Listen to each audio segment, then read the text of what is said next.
Hello students, welcome to my channel target 12 political science.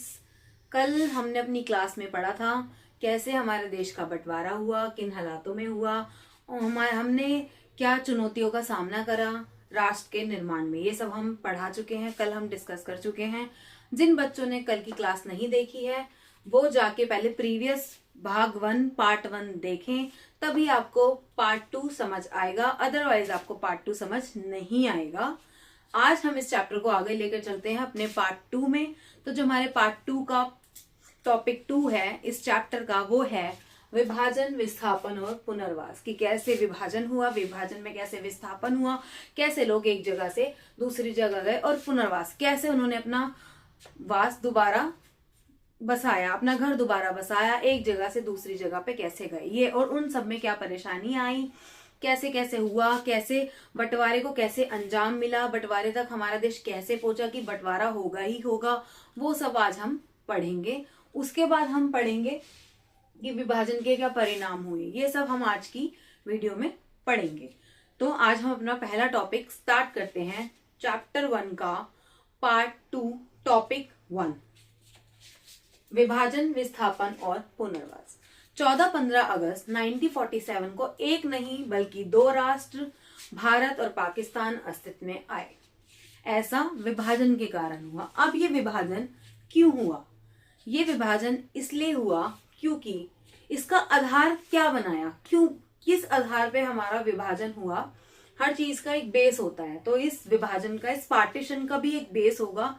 तो वो base था द्विराष्ट्र सिद्धांत। अब ये द्विराष्ट्र सिद्धांत क्या है?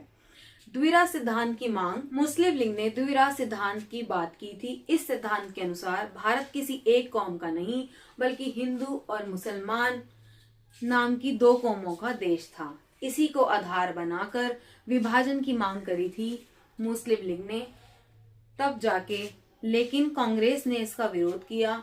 मुस्लिम लीग इसके समर्थन में था, लेकिन दोनों में बहुत प्रतिस्पर्धा हुई, मुस्लिम लीग में भी और कांग्रेस में भी। लेकिन 1940 में इस प्रतिस्पर्धा के बाद जब हमारा देश आजाद हुआ तो यही तय हुआ कि अब विभाजन होगा। खान अब्दुल गफ्फार खान, जिन्हें सीमान गांधी के नाम से जाना जाता है, उन्होंने द्विराष्ट्र सिद्धांत का विरोध किया था और वो विभाजन, पार्टीशन के भी अगेंस्ट है। अब हम पढ़ेंगे विभाजन की प्रक्रिया, कि जो ये प्रक्रिया है पूरे विभाजन की, इसको कैसे कैसे किया गया, कैसे विभाजन अपनी चरम सीमा तक पहुंचा। तो हमारा टॉपिक है विभाजन की प्रक्रिया। उसमें जो हमारा पहला पॉइंट है, मैंने कल भी कहा था कि बोर्ड एग्जाम्स में आप जितना पॉइंट टू पॉइंट लिखेंगे उतने मार्क्स अच्छे लिखेंगे। तो मैंने कोशिश की है कि मैं सारे टॉपिक्स को पॉइंट टू पॉइंट आपको समझा सकूं, ताकि आपको समझने में भी इजी हो और एग्जाम में लिखने में भी इजी हो। तो पहला जो हमारा टॉपिक है, जो हमारा विभाजन की प्रक्रिया का पहला पॉइंट है, वो है धार्मिक बहुसंख्या को विभाजन का आधार बनाया गया। अब इन्होंने आधार किस बेसिस पे विभाजन करा, कि कैसे विभाजन होगा इस पूरे देश का। इन्होंने कहा हम बहुसंख्या को, धार्मिक बहुसंख्या को विभाजन का आधार बनाएंगे। जिस क्षेत्र में, जिस धर्म की, मतलब जिस क्षेत्र में मुसलमान अधिक मात्रा में होंगे उस क्षेत्र को पाकिस्तान बना दिया जाएगा, और जिस क्षेत्र में हिंदू ज्यादा होंगे उसे भारत बना देंगे। तो ये इन्होंने पहला पॉइंट रखा कि इसको, इस प्रक्रिया में, कि ये विभाजन का हमारा आधार होगा धार्मिक बहुसंख्या। ये एक बहुत बड़ी परेशानी थी कि इतने बड़े देश को का विभाजन करना, 2 भागों में बांटना और धार्मिक बहुसंख्या के आधार पर बांटना, क्योंकि किसी भी एक जगह ऐसी नहीं थी कि एक जगह पर मुस्लिम है तो उसे पाकिस्तान बना दो, एक जगह पर हिंदू तो हिंदुस्तान। भारत के सारे क्षेत्र में ही मुस्लिम थे और सारे क्षेत्र में ही हिंदू थे। तो ये बंटवारा एक आसान बंटवारा नहीं था। इससे पहले कोई भी देश इस तरह से आजादी नहीं मिली थी कि किसी देश को आजादी भी मिली हो और उसका विभाजन भी हुआ हो। भारत ने इस विभाजन में बहुत त्रासदी देखी है, बहुत हिंसा देखी है, बहुत जान मान की हानि हुई है, लेकिन इसका आधार यही रहा। और ये एक बहुत बड़ी समस्या थी कि कैसे विभाजन किया जाए। दूसरी जो समस्या आई, परिणाम, जो प्रक्रिया है विभाजन की, वो थी दोनों इलाके पूर्व और पश्चिम के कैसे बांटा जाए। दोनों तरफ दोनों ही धर्म के लोग थे। अब पाकिस्तान कैसे बना, कैसे पाकिस्तान को बनाया गया, कैसे भारत में से पाकिस्तान का विभाजन हुआ, वो हम आपको समझाएंगे। ये है ब्रिटिश इंडिया।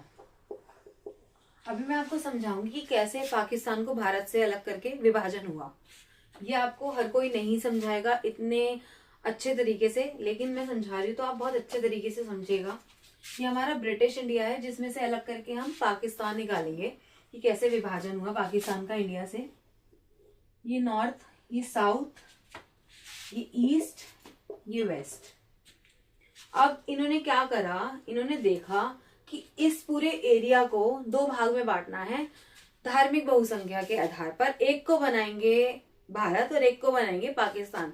लेकिन ये पॉसिबल क्यों नहीं हो पा रहा था, क्योंकि ऐसे नहीं बांट सकते थे और ऐसे भी नहीं बांट सकते थे कि आधे को ऐसे बांट दिया और आधे को ऐसे, या आधे को ऐसे आधे को ऐसे। यहाँ पे कुछ लोग थे जो मुस्लिम थे और यहाँ पे भी बहुसंख्या में जो लोग थे वो मुस्लिम थे। तो इन्होंने क्या काम किया, जिन्होंने विभाजन किया, इसको वाले पार्ट को इन्होंने बना दिया पश्चिम पाकिस्तान, क्योंकि दोनों ही तरफ बहुत अधिक मात्रा में मुस्लिम रह रहे थे इन दोनों तरफ। तो ऐसा नहीं था बीच में से काट के, इंडिया के बीच में से काट के इनको कोई रास्ता दे दे या एक पूरा पाकिस्तान बना दे, तो ऐसा नहीं, पॉसिबल नहीं था। तो इन्होंने एक पाकिस्तान का हिस्सा इधर बनाया जिसको इन्होंने नाम दिया पश्चिमी पाकिस्तान, और एक इधर पाकिस्तान बनाया जिसको इन्होंने नाम दिया पूर्वी पाकिस्तान। अब ये बन चुका था पश्चिमी पाकिस्तान और ये बन चुका था पूर्वी पाकिस्तान, और बाकी जो रिमेनिंग हिस्सा बचा ये हमारा बना भारत। तो ऐसे विभाजन हुआ हमारा भारत और पाकिस्तान का। यही पूर्वी पाकिस्तान आगे चलकर 1973 में बना बांग्लादेश, और ये सिर्फ रह गया पश्चिमी पाकिस्तान से सिर्फ पाकिस्तान। तो ऐसे विभाजन हुआ, विभाजन की प्रक्रिया हुई पाकिस्तान के विभाजन में। नेक्स्ट हमारा जो पॉइंट है वो आता है कि जो सबसे ज्यादा परेशानी और जो सबसे ज्यादा विभाजन का जो गलत असर कह लो या कुछ भी कह लो वो पड़ा सबसे ज्यादा रह रहे थे जो बंगाल में जो लोग रह रहे थे और जो लोग रह रहे थे पंजाब में। क्योंकि कुछ ऐसे भी लोग थे जो पंजाब में रह रहे थे और वो हिंदू थे, वो एग्री नहीं थे कि वो आए और अपना देश छोड़ दे जहां वो उनके पूर्वज रह रहे हैं इतने टाइम से। उन्हें अभी तक ये पता था कि ये हमारा घर है, और रातों रात उन्हें कह दिया गया कि अभी आपका घर नहीं है। वो तो अपनी ही जमीन पर विदेशी बन गए रातों रात। तो वो अपना माइंड मेकअप नहीं कर पा रहे थे, वो रेडी नहीं थे। ऐसे ही बंगाल की तरफ कुछ हिंदू और मुसलमान थे जो इधर नहीं आना चाहते थे। कुछ ऐसे भी लोग थे जो बंगाल की तरफ या पंजाब की तरफ रह रहे थे जो इधर नहीं आना चाहते थे। तो उन्हें मनाना, और इतना शॉर्ट नोटिस पे ये सब हो रहा था। 14-15 की मध्य रात्रि 1947 की अगस्त में भी ये पूरा डिसाइड नहीं हुआ था कि विभाजन कैसे होगा, कैसे इतने बड़े लोग विस्थापन करके इधर आएंगे और इधर के लोग उधर जाएंगे। तो लोगों ने दंगे शुरू कर दिए। दोनों मुस्लिम, गैर मुस्लिम, हिंदू सब ने आपस में मिलके दंगे शुरू कर दिए और लोगों को बहुत जान माल का हानि हुई, नुकसान हुआ। लोगों ने अपने घर की इज्जत बचाने के लिए अपनी बहन बेटियों को जहर दे दिया ताकि उनका कुल बचा रहे, उनकी बहन बेटियों की इज्जत पे कोई आंच ना आए। तो ये सारी समस्याएं सहनी पड़ी दोनों धर्मों के लोगों को, पूरे जो बंगाल में रह रहे थे उन्हें भी, जो पंजाब में रह रहे थे उन्हें भी। सबसे ज्यादा परेशानी का सामना करना पड़ा। और जो चौथा हमारा पॉइंट है वो है अल्पसंख्यकों का। अब ये अल्पसंख्यकों का पॉइंट कैसा है? एक समस्या ये भी थी विभाजन की प्रक्रिया में कि अल्पसंख्यक क्या है। कुछ ऐसे अल्पसंख्यक होते हैं जो संख्या में कम होते हैं, वो सारे में थे। वो पाकिस्तान की तरफ भी थे, जो आज का पाकिस्तान है, जो पहले ब्रिटिश इंडिया हुआ करता था, और वो पंजाब की तरफ भी थे। तो जो ब्रिटिश इंडिया का था उस टाइम वो पंजाब था, ठीक है। तो सबको एक साथ लाना, उन्हें समझाना बहुत मुश्किल था। वो लोग संख्या में बहुत कम थे और वो एग्री भी नहीं थे। लेकिन उनको बोला गया था कि उनके लिए एक अलग प्रांत बना दिया जाएगा उसी जगह पे जहां वो रह रहे हैं। लेकिन विभाजन के दिन तक भी ऐसा कुछ नहीं डिसाइड करा। ये एक अनियोजित तरीका था विभाजन का। अगर ये नियोजित होता, पूरे फुल प्रूफ प्लान से किया जाता तो बहुत अच्छे तरीके से होता। लेकिन कुछ भी नहीं हुआ, इसलिए सारी गड़बड़ हो गई। अब इस चैप्टर का हम टॉपिक 3 स्टार्ट करने जा रहे हैं, रजवाड़ों का विलय। रजवाड़ों का विलय हम ये टॉपिक पढ़ेंगे और ये एक बहुत इंपॉर्टेंट टॉपिक है। इस टॉपिक से बहुत क्वेश्चंस आते हैं एग्जाम में, 2 मार्क्स के भी आते हैं, 3 मार्क्स के भी आते हैं, समटाइम्स 4 मार्क्स का भी इस टॉपिक से आ जाता है। ये पूरा चैप्टर 6 नंबर का है। इसमें से इस टॉपिक में से आपको 2, 3 नंबर के या 4 नंबर के भी क्वेश्चंस देखने को मिल सकते हैं 12th के सीबीएसई बोर्ड में। तो ये टॉपिक हम स्टार्ट करते हैं, रजवाड़ों का विलय। क्या थे देसी रजवाड़े और उनको विलय करने में क्या समस्या आई। इस टॉपिक में सिर्फ हमें इतना ही पढ़ना है कि देसी रियासतें थी क्या, और जब उनको विलय किया गया, मिलाया गया इंडिया में, तो किन समस्याओं का हमें सामना करना पड़ा। सिर्फ इतना पढ़ना है हमने इसमें। बहुत इजी प्लस इंपॉर्टेंट टॉपिक है ये। तो देसी रजवाड़ों का विलय। ब्रिटिश इंडिया 2 हिस्सों में बटा हुआ था। एक थे ब्रिटिश प्रभुत्व वाले भारतीय प्रांत और एक थे देसी रजवाड़े। तो जो ब्रिटिश इंडिया था वो भी 2 भागों में बटा हुआ था, विदेशी प्रभुत्व वाले, ब्रिटिश प्रभुत्व वाले भारतीय प्रांत, और एक तरफ थे देसी रजवाड़े। भारतीय प्रांतों पर ब्रिटिश सरकार का प्रभुत्व था और देसी रजवाड़ों पर राजाओं का प्रभुत्व था। वो राजा, देसी रजवाड़े राजाओं की सुनते थे। तो अब इनको कैसे मिलाया गया और इनको मिलाने में क्या समस्या आई, ये हम पढ़ेंगे। जब हमारा इंडिया आजाद हुआ 1947 में, उस समय कुल कितनी देसी रियासतें थी? कुल देसी रियासतें थी 565। तो ये देसी रियासतें थी आजादी के टाइम। अब ये क्वेश्चन 1 मार्क में आ सकता है आपका कि जब हमारा देश आजाद हुआ तो उस समय देसी रियासतों की संख्या कितनी थी? तो 565 देसी रियासतों की संख्या थी। ये क्वेश्चन 1 मार्क में आ सकता है, एमसीक्यू में भी आ सकता है। तो अब समस्या क्या हुई इनको विलय करने में? जब हमारा देश आजाद हुआ तो भारत की आजादी के साथ साथ रजवाड़ों की आजादी की भी घोषणा ब्रिटिश सरकार ने कर दी थी। उन्होंने बोला था कि रजवाड़े चाहें तो भारत या पाकिस्तान का किसी एक का हिस्सा बन सकते हैं या खुद स्वतंत्र रह सकते हैं, लेकिन अगर हम ऐसा करने देते तो एक खतरा था कि भारत देश के छोटे छोटे टुकड़े हो सकते हैं, क्योंकि हर रियासत अपना एक प्रांत, अपना एक देश बना लेगी तो भारत देश छोटे छोटे टुकड़ों में बढ़ जाएगा, छिन्न भिन्न हो जाएगा। इसलिए हमारे देश की सरकार नहीं चाहती थी कि देसी रजवाड़े अलग हुए और अपना अलग अलग रियासत संभाले या अपना अलग देश बना ले। हम चाहते थे कि सारी देसी रजवाड़े भारत में ही विलय हो जाएं, लेकिन ये राजा नहीं चाहते थे। रजवाड़ों की समस्या सबसे बड़ी समस्या थी और इस समस्या ने अब अपने तेवर दिखाने शुरू कर दिए थे। सबसे पहले त्रावणकोर के राजा ने अपने आप को स्वतंत्र घोषित कर दिया।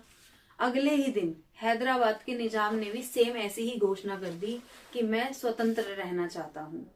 जब ये सब होने लगा तो ये आशंका होने लगी कि जब हिंदुस्तान आजाद होगा तो उसके बहुत छोटे छोटे टुकड़ों में वह बट जाएगा।